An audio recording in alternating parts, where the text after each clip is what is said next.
But as much as you can complain about his at-bats, it's the fielding that he does. Yes, sir, there she goes. Hello and welcome to episode 194 of section 138. I'm your host, Mark Colley, as always, joined by Bryson and Jacob. And we've got another series win on our hands. The Blue Jays lose a tough one yesterday in 10 innings to the Houston Astros, but they take 2 out of 3. They've taken at least 2 out of 3, in one case 2 of 4 from every single team this season, and they are on a roll so far. Guys, how are you? Doing good, Mark. You said it. Another series win. As much as I guess yesterday it didn't exactly end in the greatest fashion, kind of hurt a bit. But when you look at the weekend in general, you take 2 out of 3 from the Astros on the road. Jacob, prediction, you were right. Mark and I were more pessimistic, saying 1 out of 3, so we'll take it. And now the Jays got a 10-game homestand against pretty much the same teams they saw last week. So it'll be interesting to see if they can have kind of similar results, and you hope so. But almost through the entire month, and they still win series, so you can't really complain at this point right now. I will say our predictions were kind of correct because we were relying on the Astros having really good starting pitching, and they did for the most part, right? The Blue Jays scored 4 runs, 3 runs, and then 7 runs yesterday. So for the most part, we were right about the starting pitching. But how are you, Jacob? I'll tell you what, I'm happy about the prediction. I'm happy about the series, but that sweep was very close, and I'll still take it. You're still tied for first in the East going into the end of April. Not a bad start to the season, I think, by any means. You're still 10-6. You're still among the league leaders in wins. It's still a very good team, despite not fully clicking everywhere. And I know we've said that a lot this whole season, but I'll take it still. It's a good series against a good team. You won. Now you move on. You face the Red Sox at home. First team in baseball, or first team in the American League to 10 wins. Fourth team in baseball to 10 wins. The Blue Jays already have 5 one-run wins. Last year, it took them until June 2nd, their 54th game of the season, to get 5 one-run wins. The story of this season so far is very different from what it was at the start of last year. Let's start with yesterday's game because that was the big drama of the series. Although, to be fair, every single game in this series felt like a playoff game. It was a one-run game every single game, and these two teams were essentially as close as you possibly can be in a series, with the Blue Jays scoring late in every single game. Let's start with yesterday's game because that was a big drama of the series, although to be fair, every single game was dramatic, with every single game being a one-run win or loss. The Blue Jays are down 5-2 after the 5th inning, heading into the top of the 6th. Zach Collins continues his quest for team MVP, hits a 3-run bomb in the top of the 6th inning, makes it a 5-5 game. The Blue Jays score the go-ahead run in the top of the 7th off Santiago Espinal double. They give it back in the bottom of the 7th. It stays tied until the 10th when the Blue Jays score a run, make it a 7-6 ball game. And then the Astros walk it off with a 2-run bomb to deep center field in the bottom of the 10th off Jordan Romano. Quite the game. And I think it was only a matter of time with the Blue Jays playing all these one-run games before we saw them lose a game like this. It was only a matter of time before we saw them go into extra innings like they did.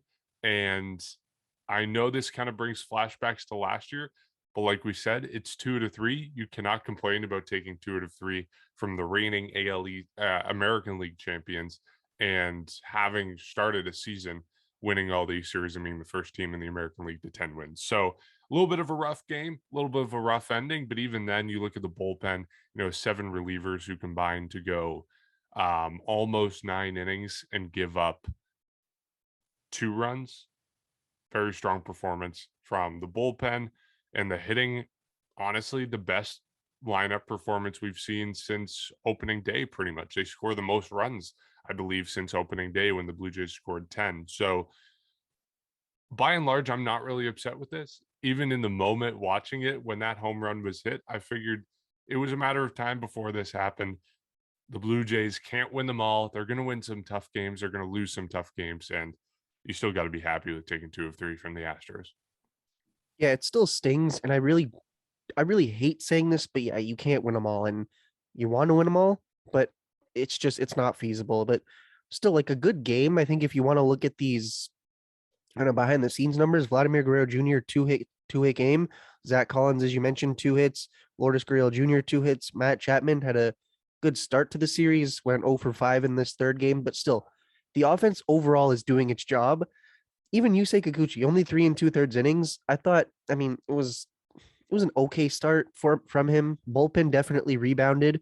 I think what hurt the team a little bit was the sloppy play in the infield and really just in the field in general. I hate saying this, but Cavan Biggio, it might be time to send him to AAA or something. Like, here's the thing: if you're gonna have Santiago Espinal playing as good as he is, and he had first of all, a great offensive series, but especially a great defensive series, how do you not play him every game? There were what was it, like 4 or 5 like plays that you could put a red star behind. Like the one where he jumped and dove, he had a few like diving plays where he did like a 360 through, got the guy out at first base. Like he was great, like literally the entire series. I don't know how you don't keep him in this lineup. Yeah, he only went 1 for 4 yesterday. Still not bad. Still not a bad season.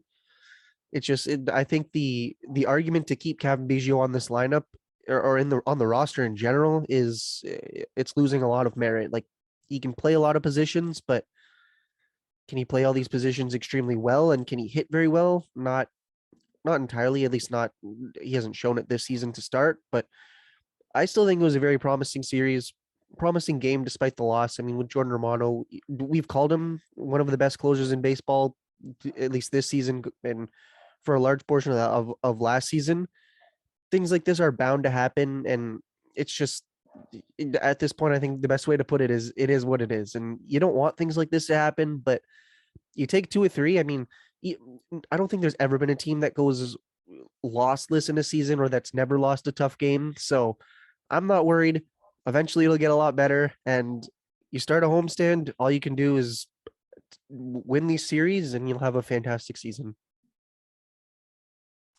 Yeah, you know what? Overall, definitely a good series. I mean, you going on the road. We know that they were pretty much on the road all week, and you just weren't exactly sure what you were going to kind of expect this weekend because of that. But 3 games, Mark, you spoke about it. It was a playoff atmosphere. I mean, every single game was close. And you talk about yesterday. Yes, there are flashbacks to last year for sure, but you can even make the argument those first game 1 and game 2. I mean, last year, if they were in that position last year, there's a pretty good chance they would have got swept this series and they would have found a way to lose both game 1 and 2. So you see the difference. You see the bullpen being effective, holding those leads. Obviously, yesterday was the first kind of hiccup, or it was Jordan Romano specifically, but it's the first hiccup in a while. Jordan Romano was on an incredible run, and you can't be perfect all year. So as much as it did happen, I don't think anyone should really be worried about it. I don't think a lot of us are worried about it, but just kind of a disappointing way to end off the road trip. But overall, still a good series. You look back on yesterday with Yusei Kikuchi, and we spoke about it last episode. We know he didn't have the greatest numbers against the Astros, the greatest history with the Astros. So as much as his stuff wasn't bad, it was the command that was pretty much throwing him off. 5 walks and 3 2/3. And it was kind of similar to what we saw last week in Boston. Trouble right out of the gate with him. He had a leadoff double. He had runners on the corners. He had more trouble in the second inning. But of course, Jacob, you mentioned it earlier, Bichette had 1 error. And even before that, there was a failed strike 3 call that he should have had. So a couple of factors in the second inning. But of course, Kikuchi still probably should have gotten through that. I mean, there's obviously no excuse. Mark, you were talking about it in our group chat yesterday with the 9th hitter, walking the 9th hitter. You got to find a way to get out of that. But of course, not just the 9th hitter, but it's Martin Maldonado, who is exactly debatably the worst hitter in baseball. Yeah. So factors, of course, that he can't control that happen probably could have helped him out a little bit if that did happen. But, overall, it didn't cut it for him yesterday. So the command was the big factor for him, because the hard hits, he wasn't really giving up a lot of hard hits. He had 11 balls in play in about 3 2/3. So that was kind of the thing that stood out. And of course, we saw the usage of the fastball last week in Boston. It was pretty even this time around. It was pretty much even between the 4-seam and the cutter. And that's what the Jays are trying to kind of avoid from him and try and move on from that, or kind of change his approach. And it just didn't seem like it was going for him yesterday at all. So a lot of factors that pretty much happened. And yesterday too, pretty much Gurriel. I mean, Lourdes Gurriel Jr., I want to talk about him. He had a really good series, a couple good offensive plays. And of course, he had a great recovery throw yesterday. You guys saw it later on in the game when he recovered after misplaying a ball, and he made a nice sort of third base. So that was definitely really good. You guys mentioned Zach Collins. So they had really good, I guess, flashes yesterday. I mean, that comeback by Zach Collins, not only is Zach Collins been hitting home runs, but he's been hitting clutch home runs. I think that's 2 game tying home runs that he's hit this year. So that's one of the takeaways I have from it. I mean, really good from him hitting out of the cleanup spot. And he's kind of right now, he's a really likable player, and he's a really likable just guy to watch too. So you got to feel happy for him. But other than the miscue yesterday from Romano, the bullpen overall too throughout the series was really good. Yesterday, Tim Mays had a solid performance, of course, and then David Phelps. Mark, we were talking about it a little bit. As much as he was throwing a lot of pitches, he still found a way to get out of trouble. He kind of had a fluky play that he gave up because the infielders were in on the shift. So if the infielders are back at the regular spot, they probably catch that lazy pop fly that tied the game. So that's pretty much kind of an exception. And then, of course, if you just want to look back on the first couple of games too, Ross Stripling, I thought, had a good first and second inning back in game 1. He had trouble in the third, pretty much gave up a double, walked, and then he he gave up a single as well. Espinal, another good defensive play from that game. And Stripling too was burned on the shift on one play in particular. So it was a rough third inning for him, allowing 3 earned runs. And of course, Gurriel also had a really clutch play, or really a good awareness, beating out the throw, scoring an RBI. So there was a lot of things, I mean, that happened as well in game 1. Santiago Espinal, Bradley Zimmer going back to back. That's kind of something that was probably one of the most random back-to-backs that you're going to see all year league wide. And then, of course, there was a lot of good defense in that game from both sides. Pena on the Astros made a really good play. Espinal made more good plays. Bichette had a good play. Zimmer had a good play. And then in the bullpen in that game, Thornton, Simber, Meza, all really good later on in the game. Chapman had to go ahead double late in the game, and then Romano came out for the save. Pretty much game 2. George Springer leadoff home run against his former team would have been probably felt really good doing that. And that was probably one of the best offensive starts, at least, the great at bats early on. And then Alek Manoah was somebody who, for the first time this year, well, he's only made 3 starts for his exception, but in particular, compared to his first 2 starts, he was missing a lot, I thought, early on with his location, with his fastball. So there's a lot of missed pitches that he had. But other than that, he kind of worked through it. He settled down, and he had a good start overall. We know that Alek Manoah has been good all year. And then it was kind of a cold stretch for the offense throughout the middle of the innings. But then they came clutch again later on in the game. Phelps, Baraki, Garcia, that was pretty much the bullpen combo in game 2. A really good series with that. Adam Simber came on because Romano was unavailable in game 2, got the save.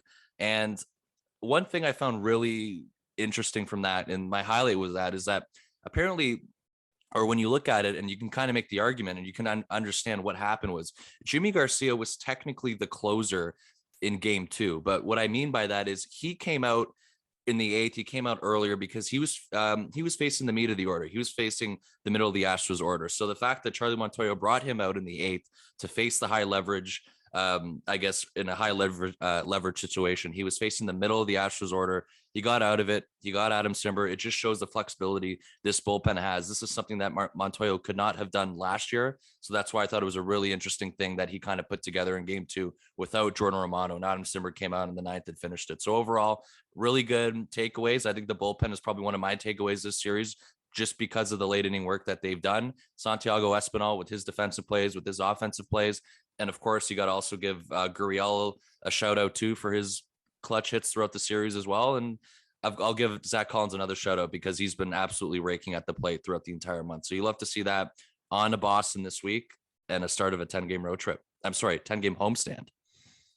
Finally, after being on the road for a little bit and just like weird home and aways. And yeah, it'll be nice to get some reliability and some consistency with the Blue Jays being at home. But yeah, you talk about the bullpen, like Jimmy Garcia has been so far this season pretty phenomenal. He hasn't given up a run yet. And like, yeah, he gave up a hit in yesterday's game, but by and large, he's been phenomenal. And this is kind of what we were talking about before the season, what the Blue Jays needed. They have Jordan Romano. They have that guy at the back of the bullpen who is going to be able to pitch that 9th or that 10th inning when the Blue Jays take the lead. That's not what they needed. They needed someone who can come in when, like you say, they're facing the meat of the order. They're facing the 1, 2, 3, 2, 3, 4, and they need someone to do that before the 9th inning. They needed someone who can come in with guys on 2nd and 3rd in a 1-run game and shut things down against the meat of the order. Jordan Romano shouldn't be that guy. he should be someone who can come in the ninth inning when they have the lead. But the fact that Jimmy Garcia is able to do that, and so far has pitched 8 innings this season, hasn't given up an earned run, all while putting up a whip of 0.63. That's exactly what the Blue Jays need. And it's not just Jimmy Garcia, of course. They have Tim Mayza as a lefty specialist. They have even someone like Trent Thornton has made a couple good appearances. He made an appearance out of the bullpen yesterday, gave up a hit, but then induced a double play. So they've been getting those performances where they need. And I think that's a big part of why they've been able to have all these one-run wins. It's the fact that they have guys who can come in before Jordan Romano. Kind of like what we saw towards the end of last year, Adam Simmer, Trevor Richards, Tim Mayza. Just now they have even more guys. They have, Julian Merriweather is in there and healthy. Maybe not what he was at the start of last season, but he's still available and healthy. They have Jimmy Garcia. They have someone like Trent Thornton, who, like it or not, he's in the bullpen and he's going to get into games. So they have all these guys that can come in before the ninth inning, before the 10th inning when the Blue Jays take the lead. And I think that's why we're seeing them have so much success so far, and seeing them, even when the starter only goes 3.2 innings, they still hang in there and they still have the lead heading into the bottom of the 10th inning. So that's something we wouldn't have seen last year. Jacob, you brought up Cavan Biggio and Santiago Espinal, and that's a conversation we should probably have. Santiago Espinal is the starting second baseman of this team, like without a doubt. And Cavan Biggio is getting in the lineup right now in right field, at first base when Vladdy needs a day off his feet. But it's only a matter of time before they run out of room on the roster to not just have him keep playing, but have him stay on the roster. They've got a couple guys injured right now that's kind of allowing Biggio to stay alive. Danny Jansen is on the IL. Teoscar Hernandez is on the IL. And Biggio is benefiting from them and getting playing time because they're on the IL. But what happens when those guys come back? What happens when Teoscar Hernandez is back in the lineup and he's starting every day in right field? Where do you play Cavan Biggio? Where do you have room for Cavan Biggio in your roster? Because right now, it's not worth carrying him. He's got one hit this season, and that's it. He's not doing anything offensively. Defensively, he's probably more of a liability than a plus. What do you do with him? And what do the Blue Jays do with him at this point if he's not hitting and they're running out of room on the roster with him? One thing I'll add to that even makes this a little more complicated is the catching situation, because we knew we knew Danny Jansen was going to be the starting catcher of this team.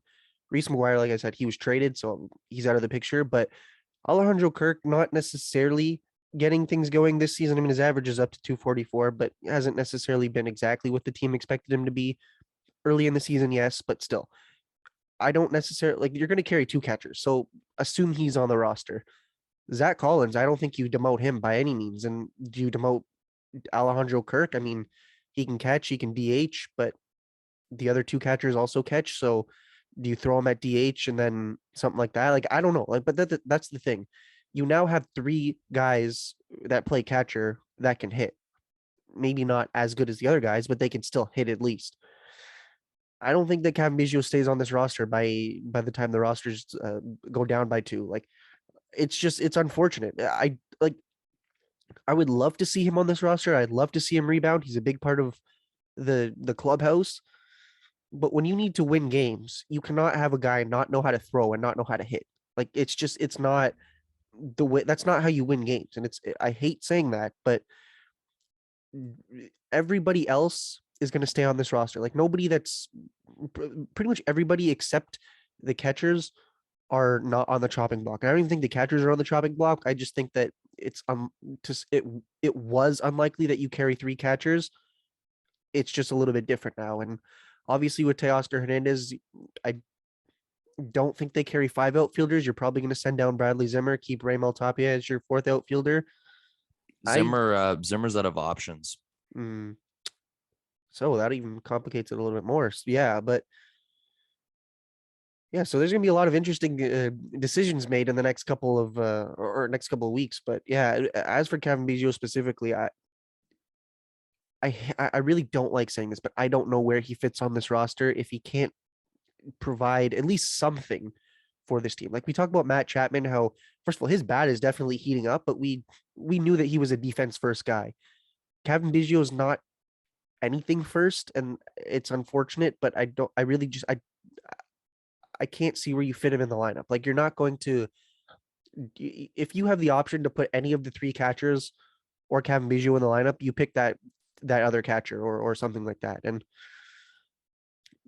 maybe a demotion is what he needs. You know, we talk about Teoscar Hernandez, Lourdes Gurriel Jr. having that happen over years past. They come back and they're a lot better.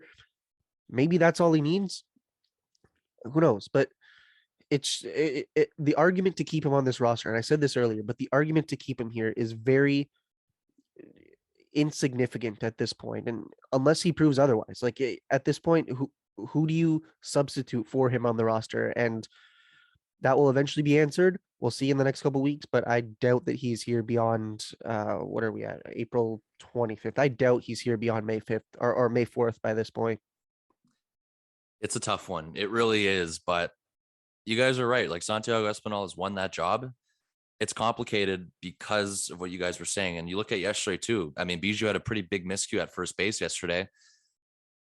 Like it's you're kind of running out of excuses here. Like I know we know he's better than one hit, but maybe the expectations should be lowered from him. But again, he is better than having one hit, but he just looks lost right now. I mean, he's having a lot of weak contact. I think he's pretty much at the bottom in terms of league average, or like near the other half of it in terms of, just exit velocity and everything like that. So it's not like he's hitting the ball hard and he's getting unlucky. He's just not succeeding really at any point of his game. And Jacob, the thing when I told you about Zimmer, that definitely makes it interesting and that makes it complicated because you got Bradley Zimmer for him to be on the roster, as much as people like that or not, maybe they do or not.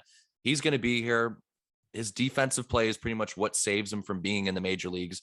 As much as you can complain about his at-bats, he did have a good a pretty big home run this series, but as much as you can complain about his at-bats, it's the fielding that he does that keeps him in the game. And of course he is a really good defensive outfielder. So he's not going anywhere, in my opinion either. Tyler Heineman's going to go when Danny Jansen comes back. And it gets complicated too, because once May hits and the rosters, they go down. Yes. The pitcher limit also goes down to 14, I believe. The Jays are at 15 right now. So I think pitcher's correct me if I'm wrong, but is it 13 or is it 14? I believe it's 14 this year under the new CBA. So it's either 14 or 13. But the point is a couple pitchers are going to go down. But the point, I guess, if a demotion does happen, it would probably be when Teoscar Hernandez comes back. If that's going to be an option for the Jays to maybe consider, I think that's when it would happen. I'm not going to say he won't be on the roster by May 5th, but I guess it's something that you can't rule out. Like, I do think it's something that they might have to try and consider. The thing too, you look at the other guys in the Jays bench, the other guy that I haven't mentioned is Gosuke Katoh. He's had some pretty good at-bats when he's appeared. He's walked a few times, and the thing that I guess adds value to him too off the bench is he can run. So we've seen him come off the bench a few times this year as a pinch hitter. So that's kind of maybe an asset the Jays might want to hold on to for a little longer if Biggio kind of plays like the way he's playing. I think there's definitely a chance that Katoh could stay on the roster over Biggio at that point, which for those reasons alone. So you guys mentioned it too. The playing time's running out. Jacob, you brought up a good point that I was going to also mention about the catchers. Zach Collins at this point isn't going to go anywhere. As much as it's not ideal maybe for the Jays to have three catchers on their roster, you might have to consider it with the lefty that he is, and of course the pop that he has. So regardless if that's a DH role for him, or they kind of just float it through, or maybe rotate between Kirk and Collins at DH when Jansen comes back to be the full-time catcher, I think that's obviously a better lineup. And compared to, sending down Collins, because I think that's a no-brainer at this point. So Zach Collins probably has earned himself a job throughout the next few months of the season as well. That's another thing that complicates things for Biggio. And then of course, when Teoscar does come back, then you're completely out of room for him in terms of the starting lineup. Santiago Espinal is going to be pretty much playing every day. He played every day this series. So that's why, he hasn't done himself any favors. I'm disappointed. I think a lot of Jays fans are from Cavan Biggio. I just think a lot of us expected a lot better from him. We knew this season he had last year was really tough. 2019, we saw a lot of him because of, the roster at that point, but he had a lot of good at-bats in 2019, and 2020 was just obviously a short season. So disappointing. We were expecting a lot. I think we do need to lower the expectations for him because, the thing about him is he was the guy down and, throughout AA, throughout AAA. He was the guy with Bichette and Guerrero. Those were kind of labeled the big three in terms of the prospects, but maybe he just isn't going to be that good. And there's nothing wrong with that. I mean, there's nothing wrong with that at all if he's not going to be that good, but he's a lot better than one hit. It's just right now he is lost at the plate and you can see it. You can pretty much, the only hit he does have this year, I think, was a bloop single too. So it's not like it was a really solid contact for a base hit. I was mentioning he's struggling with pretty much exit velocity. He's just not hitting the ball hard at all. I think it's something you do have to consider, but again, I'm not going to say he won't be on the roster by May 5th because there's obviously a chance the Jays do hold on to Biggio. But in terms of a demotion, he's got 3 options left. You can do it if you really wanted to do it. It's just, how does that impact him himself as well if he gets demoted? I don't know. It's just a tricky situation. I think it's really put maybe the Jays in a tough position in terms of they don't know what to do with him. I mean, we don't know what to do with him. Like, it's a really tough question. And yeah, like at the start of the season, the conversation was who gets a starting time. Now it's just, how do you keep Biggio on the roster with how he's playing? And we got a question from one listener, Zachary, who said, like, Espinal plays every day. Debate is over. Sorry, Biggio. Like, there's not even a debate at this point. It's Espinal every day. It's just a question of how you keep Biggio on the roster with all the other moving pieces that we've discussed. So yeah, it's disappointing we're at this point, but what can you do? You have one hit through your team's first 15, 16 games of the season, and sooner or later this conversation is going to come. Danny Jansen last year didn't have a hit for the first 30, 35 at bats. It wasn't a conversation because there was no one stealing his job. He was the catcher, and of course Alejandro Kirk was there, but they were the 1-2, and Reese McGuire was also there, but he wasn't really in that conversation. I believe at that point Alejandro Kirk was injured as well. So I mean, there wasn't someone stealing Danny Jansen's job at that point in the season. Right now, the Blue Jays don't have room on the roster for Cavan Biggio. There's someone who's stealing his job. There's someone better as his job. And you mentioned Gosu Kato. He had a really, really good at bat yesterday. Later in the game, he was in there as I think it was pinch runner. He stayed in for Biggio, had a plate appearance, and drew a walk. It was a really tough at bat. He fouled off a couple pitches, took a couple close pitches, and managed to draw the walk, ended up on first base. So that's something that I'm not sure we would have seen Cavan Biggio do. We know Cavan Biggio is supposed to have really good on-base skills, but right now it's just not showing for him. So when you get to the point of where someone like Cato is having better major league at-bats than you, I don't know what we do at this point. It's tough. And I think the Blue Jays hang with him for a couple more weeks. I think it might be that May 4, May 5 deadline where we see the Blue Jays might have to make a tough decision. And honestly, I think that might be the right decision at this point. Like, the Blue Jays have done this before with bona fide major leaguers. They have sent Teoscar Hernandez down to the minors in 2019. They sent Lourdes Gurriel Jr. down to the minors to figure things out defensively in left field instead of at second base. And it worked. These guys are major league stars now. Lourdes Gurriel Jr., we saw what he did this weekend with the glove, even if it was only because of, at first, having a misplay. But Teoscar Hernandez, Silver Slugger, a couple years running. So maybe that's just what the Blue Jays need to do. Send him down to the minors, give him a little bit of a break, and have him figure things out. And the last thing I'll say on this, I just hope it's not health related. Or maybe I do hope it's health related, because that would give an excuse for why he's hitting this way. Because right now it just doesn't totally make sense. Because one hit in 16 games, I know he hasn't played every day, but yeah, it's a little concerning. Yeah, and I like what you brought up about how he came up with Bichette and Guerrero, because I think that's, whether people like it or not, I think that's what's keeping him on the roster, is that he was part of that big three. Problem is there's only so long that you can keep him up here. And yeah, you would hate to see someone like this get demoted, even if it's only for a short time. Like, say it's, I don't know, a month or a couple weeks, and then he comes back. You hate to see it, but this, I think what any Blue Jay fan will tell you after last season is every single game counts. And if you're losing games at any point in the season because of I don't want to single out a single player, but if there is a player that is a bit of a liability on your team, you do need to make changes. And at this point, if Santiago Espinal is the starting second baseman, and he is, you got to find other playing time for him. And if you can't find it, you do need to make those changes. And you hope that maybe this is it, that Cavan Biggio goes down, he figures some stuff out. Maybe it's a position change. I mean, we saw him play kind of everywhere last season. Didn't really work out everywhere. Third base was definitely a struggle. He plays outfield kind of just to get in the lineup, but at this point, I don't know. Like if you can solidify him at one position, still would make it tough because you have starters at every position now. But if you can at least find a way to get him in the lineup in a position where he's comfortable at, get his bat going, maybe he can prove us all wrong, because I don't want him to struggle. I don't want him to stay in the minors and never really make it as a big leaguer, but something's got to give here. And you hope that whatever that is, it's just him going to the minors, figuring some stuff out. He still does have a couple weeks. Like I should mention that. Like obviously Teoscar Hernandez is still a little bit away. Danny Jansen will take up a roster spot, but he's still a while away. Rosters still haven't shrunk yet, so there is room for him right now. He'll have a couple games, I think maybe a couple handfuls of games to at least try and prove that he can stay on this roster. But if he doesn't do that, then it's at least give him some solidified playing time in AAA. Let him figure some stuff out.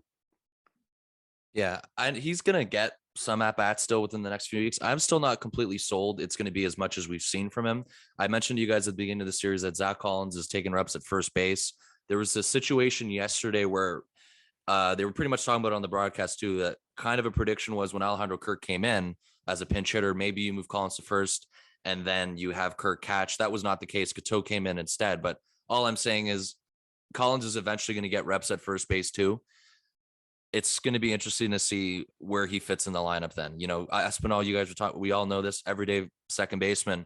It really opens up when that does happen with Collins. It really kind of just leaves the outfield in terms of him getting that position. So I told you guys too, he had a miscue at first yesterday.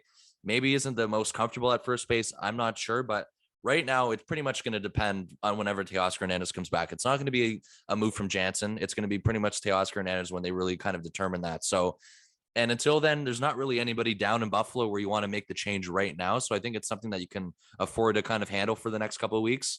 You know, another guy, I guess, another highlight in AAA or somebody that we knew may get a chance at the roster eventually is somebody like Dexter Fowler. So Biggio, the problem with Biggio, we said it, he's running out of room.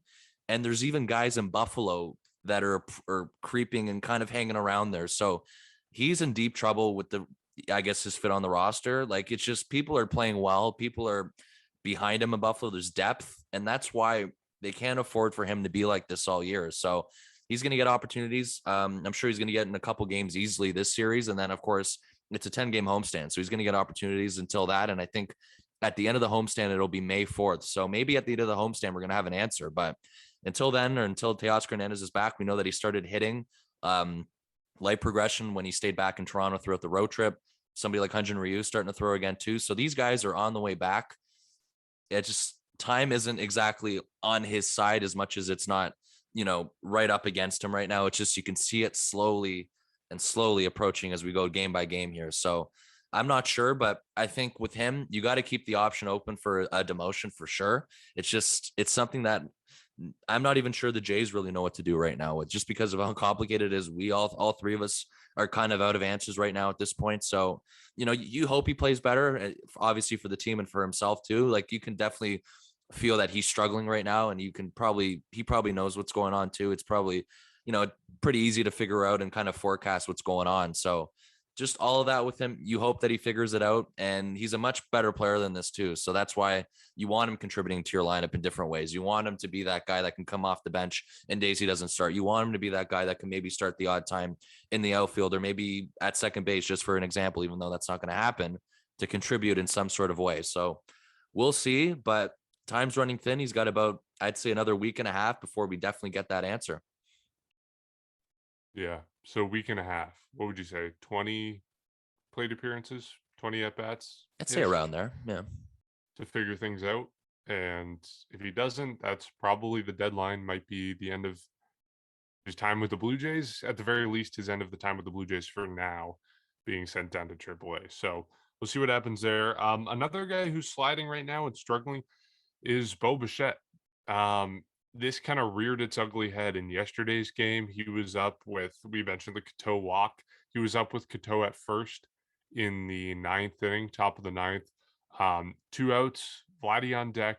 Bo Bichette, really all he has to do is get on base, pass the baton to Guerrero, and put the bat in Guerrero's hands, see what happens. And Bichette has a really ugly at bat that I think is just kind of characteristic of all the struggles we've seen over the start of the season for him. We know he's been a little bit hot at some points, but really not totally clicking. And it's a 3-pitch at bat. He strikes out, he fouls off 2 of the pitches, the first 2 pitches, and then the third pitch is a slider, probably about a foot or a foot outside, foot and a half outside of the strike zone, and he just swings right through it. And I think it's a microcosm of the struggles we've seen from Bichette early on in this season. We had a couple questions about his struggles from our listeners, Nate and Carter, just asking, like, what do you do with Bichette and why is he struggling so much?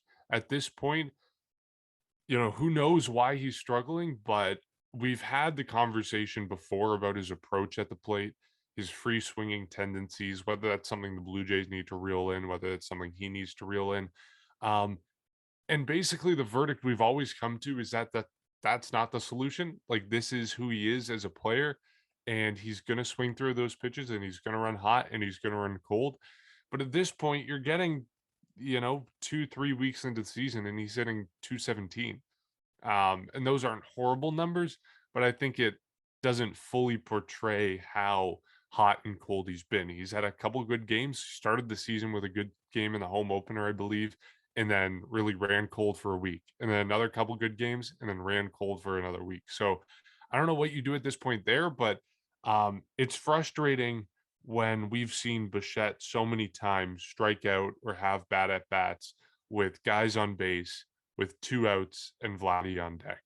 It's frustrating, and we talk about the struggles with runners in scoring position.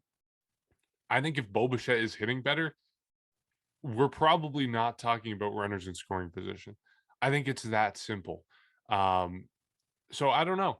I don't know what you do. It's frustrating. And, not to be overly negative on this podcast, because the Blue Jays are 10-6. And here we are talking for 40 minutes about Cavan Biggio and Bo Bichette. But the offense is struggling right now. The offense isn't clicking. I think Bo Bichette is a key part of that. And I don't know what you do to get him going. I'll be honest, I'm not worried about Bo Bichette, at least not now. Like, if he had a very good season last year, averaged just under 300. I think he had 29 home runs or something like that. Like, he's had good seasons. I know he had a shortened season 2021, didn't come up till halfway through 2019 or towards the latter half of it, but he has shown that he's a good hitter. The free swinging, it would be more concerning to me if he has struggled more throughout his career. I think he just needs to get going. And, look at Lourdes Gurriel Jr. I know very different approaches from the two of them, but he's like the first 6 weeks of the season, his average was under 200, and then he turned things completely around. And that's all I'm saying right now. He has 71 plate appearances, 69 at bats, 217 average. He has 15 hits. So, could be a little bit more improved. Only out of that, a home run and two doubles. So a lot of it is really just him getting on first base. And I think he has 2 walks, 20 strikeouts. So if I were to look at like the standard distribution of what he does, it's pretty much just things like a single and strikeout, but I'm not worried yet. Like, I know he's played the equivalent ish of 2 full seasons, somewhat like that. I give him more time. I think he's proven that he's at least to some degree established.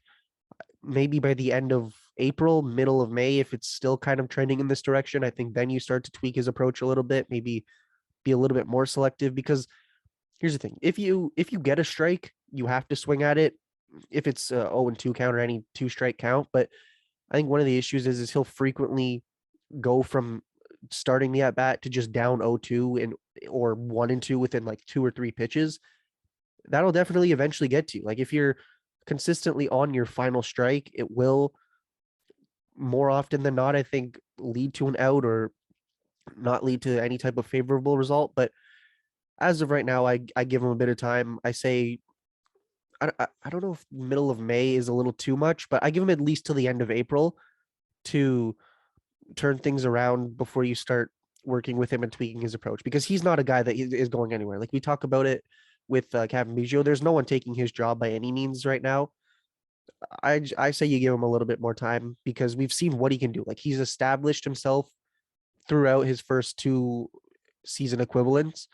I say you give it to him. You give him the opportunity. You keep him at second in the lineup, and hopefully he can turn things around because like a lot of the offense really still hasn't clicked. But if it's somebody like Bo Bichette, I'm not worried about. I think he will rebound. He will turn things around, and this what we've seen throughout these first 3 weeks is not indicative of what will transpire throughout this whole season. Yeah, it's just I'm fine. Like he's gonna be fine. Like I don't even give him a tie. I give it earlier than you, Jacob. I think it's gonna take him. I think all he needs is a couple good games at the plate, and I think he's gonna get going. So, you look back at last year, and I remember last year too, is that April and May, he wasn't awful at all. It just he didn't start off that fast. And then I think pretty much after Yeah, that, just to bring up his career splits, because I was taking a look at them. yeah. In April and March, he has a career batting average of 242, May 265, and Yeah. then June, July, August are all above 300, and then September is 2 points below 300. So yeah, he is a slow starter. He is, yeah. But obviously, the thing this year compared to last year, well, first of all, it's not as bad, or it's worse than it was last year. And the thing, we spoke about it. Like he is a free swinger. Like he's chasing at everything. He's striking out, and I think he's whiffing at everything too. And I think the concern, or not even the concern, I think one of the more things that I've pointed out from this, other than the chasing, is that he's only had 2 walks this year. Like it was only a couple games ago where he had his first walk of the season. That's a little concerning for me, but we all know he's going to be a lot better than that. So, the OPS right now, it's at 529 because of how much hasn't really been swinging. So he's just not really seeing the ball well right now. It just feels like there's a lot of guessing going on from him. And it's wild. Like he will swing in the dirt. He will swing outside.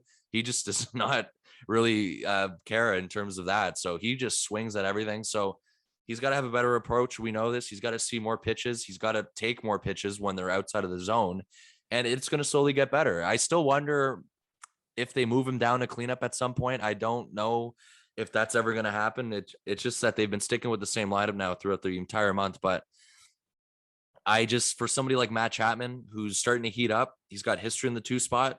I don't think it's a bad idea if you want to maybe consider that. And, until Teoscar Hernandez comes back, that cleanup spot's still open. So, and for people who don't like Gurriel hitting fourth, because he's pretty much been the main guy hitting fourth besides yesterday or, a couple games ago too with Collins at cleanup, maybe you put Bichette behind Guerrero because that's pretty much where he was for, the second half of the season when Springer came back and was leading off. Simeon was 2, and then it was Guerrero, it was Bichette. It's just something that I think they might consider. I'm sure they're considering it, but I think it's something that they might want to get done soon. And I think that Matt Chapman's starting to heat up that we've been talking about.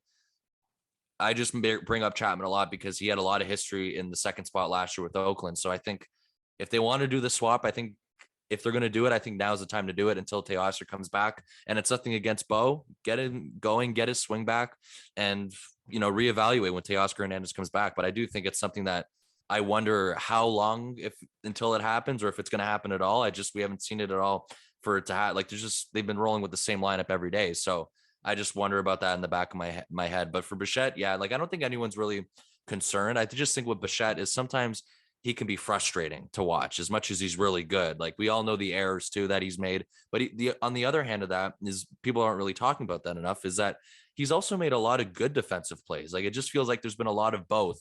And last year, compared to last year, we didn't really see a lot of good plays from him early on. We just saw mostly errors, and then he started getting better throughout the year. But this year, he's making a lot of good plays, but at the same time, he's also making a lot of costly plays. So that I just think that's what makes him frustrating, with all due respect to him. But we all know he's a superstar in this team. I mean, he's going to get going. But I just think it's going to take a game or two for him before he finds it.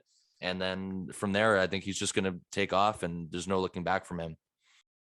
Yeah, I think it is, as you say, important to distinguish between frustration and concern, because obviously right now he's incredibly frustrating to watch at the plate. Defensively, I'm not, I'm not even going to talk about that. I'm not worried about that at all. Offensively, incredibly frustrating to watch, but that doesn't mean we're concerned. Like, we bring up the slow starting numbers, we bring up, we've seen this approach from him day in, day out for the better part of 3 years now, dating back to when he came up in 2019. So yeah, it's kind of what you see is what you get with Bo Bichette, and he's going to run hot and cold.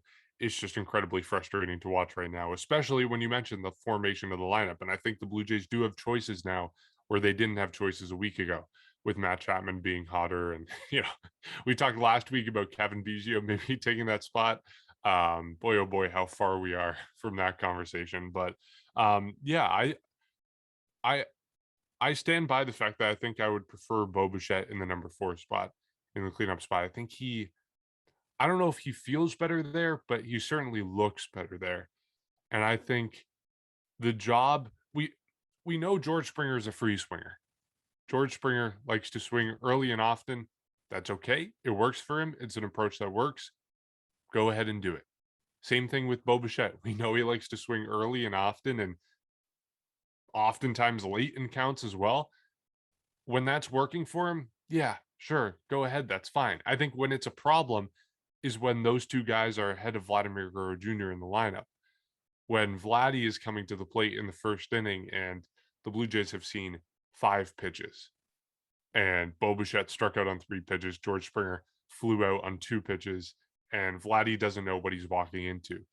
So I think that's the area where you want to see someone in the 2 spot who can work counts a little bit, get a little bit deeper, see what the pitcher has. So Vladdy has a little bit more to work with when he comes to the plate, and he's facing a guy who's already thrown 12 pitches instead of 5 pitches.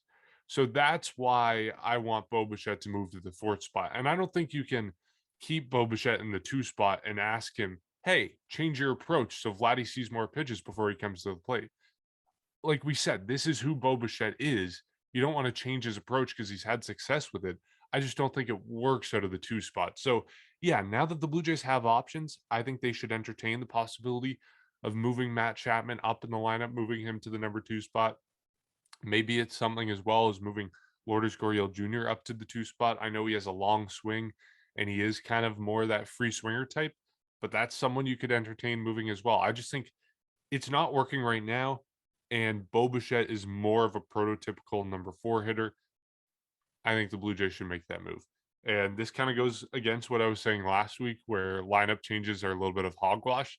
But I do think after another week of these offensive struggles, it's probably time that the Blue Jays try something else, especially with individual performances not clicking. Like if Bo Bichette was hitting the cover off the ball and Vladdy was hitting the cover off the ball and Zach Collins is and Lourdes Gurriel Jr. is, if all these guys are hitting well, it's just not clicking all at once, like the runners in scoring position thing we talked about, then yeah, sure, keep the lineup as the same. The luck is going to turn at some point and you're going to get a big hit with runners on base.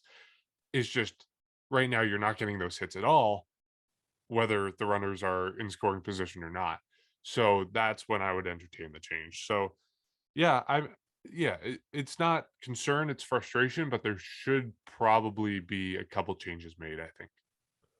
Oh, absolutely. I think I said this last week or one of the last couple weeks, or last couple series is if things are not going well.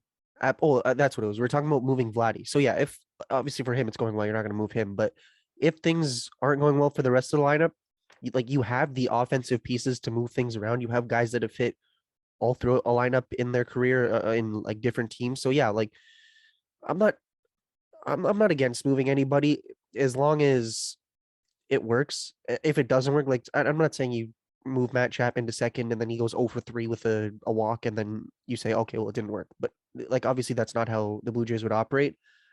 I'm not against moving anybody at this point. I think it's fair to say that, especially with Teoscar Hernandez not in the lineup. It gives you, I think, a bit more flexibility because you can put Bichette at 2, or excuse me, Chapman at 2, Bichette at 4.